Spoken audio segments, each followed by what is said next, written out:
Assalamualaikum warahmatullahi wabarakatuh. Bayi obboleeyyan islaamaadha kan fagoo kan yoo kan bakka hunda jirtan kan bakka feetan ta'anii viidiyoo kana yookaan dhimmoota akka ajaa'ibaatti rabbi siif fide jechaadha. Akkuma argaa jirtan asirratti waan hojjetamaa maal fakkaata dhiiroo asirratti wanni mul'ata argummaa dhimee wanni kun akkuma ilaaltan madrasaa ijaaramu jira kan jaalataa alusnaa modellaa fa'aa tokko jira. Hawwanii fi daa'imman ijoollee xiqqoo qofa kun ijaaruu jira. Nama baay'ee nama qabu miti. Madrasaa ammas ijoolleen keenya itti barattu jechuudhaan kun hanga humna isaaniitiin akkuma argaa jirtan hojjechaa jiran duukaa mukkootichaa irraa. Akkuma argitan isinis waan rabbi isinii laaffise meeqa namni rahmata walirraa qaba waliif rahmata yarhamu man fi samaa'i yarhamukum yarhamu man fil ardi yarhamukum man fi samaa'i akkuma jedhu warri dachii keessa jirtan waliif rahmata tola walii godhaati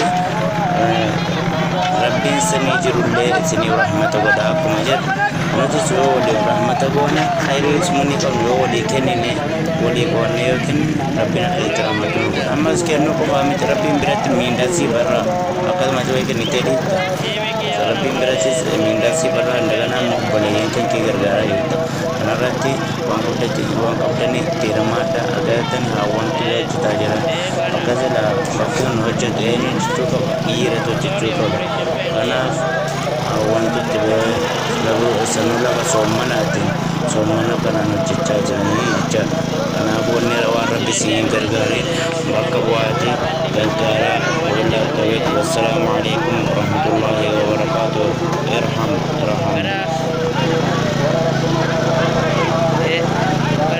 mana sudah bisa nilai bisa meja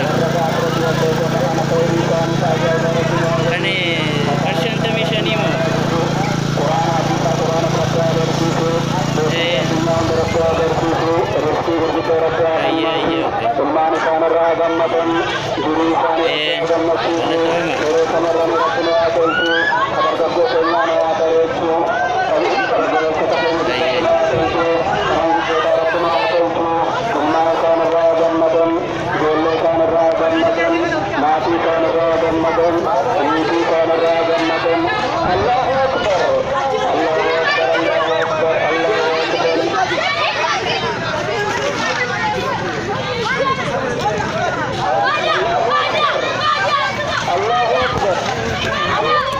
Assalamualaikum warahmatullahi wabarakatuh. Bayi obboleeyyan islaamaadha kan fagoo kan yoo kan bakka hunda jirtan kan bakka feetan ta'anii viidiyoo kana yookaan dhimmoota akka ajaa'ibaatti rabbi siif fide jechaadha.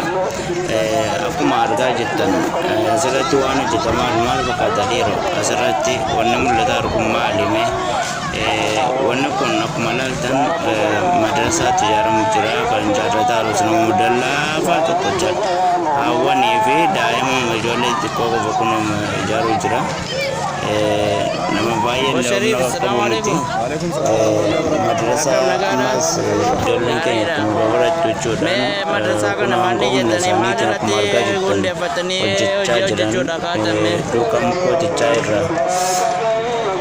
Akkuma argitan isinis waan rabbi isinii laaffise meeqa namni rahmata walirraa qaba waliif rahmata yarhamu man fi samaa'i yarhamukum yarhamu man fil ardi yarhamukum man fi samaa'i akkuma jedhu warri dachii keessa jirtan waliif rahmata tola walii godhaati rabbiin samii jirullee isiniif rahmata godha akkuma jedhu nuti yoo waliif rahmata goone khayrii ismuni qabnu yoo walii kennine walii goone yookiin rabbiin akka itti rahmatu nu godha. Ammas kennuu qofaa miti rabbiin biratti miindasii barra akkasumas yoo kennitee dhiitta rabbiin birattis miindasii barra daganaa obboleeyyan kan kee gargaaraa jirta. Kanarratti waan qabdanii itti hirmaadha argatanii hawwantu hojjetaa jiran akkasuma bakka nu hojjetu eenyu jechuu qaba dhiiratu hojjechuu qaba. Kanaaf wantooti sanuu lafa soomanaatiin soomana kanaan hojjechaa jiranii jechaadha. Kanaaf wanni waan rabbi siin gargaareen bakka bu'aati gargaara wallahi tawfiq. Wassalamu alaikum warahmatullahi wabarakatuh. Irham. Assalamualaikum warahmatullahi wabarakatuh.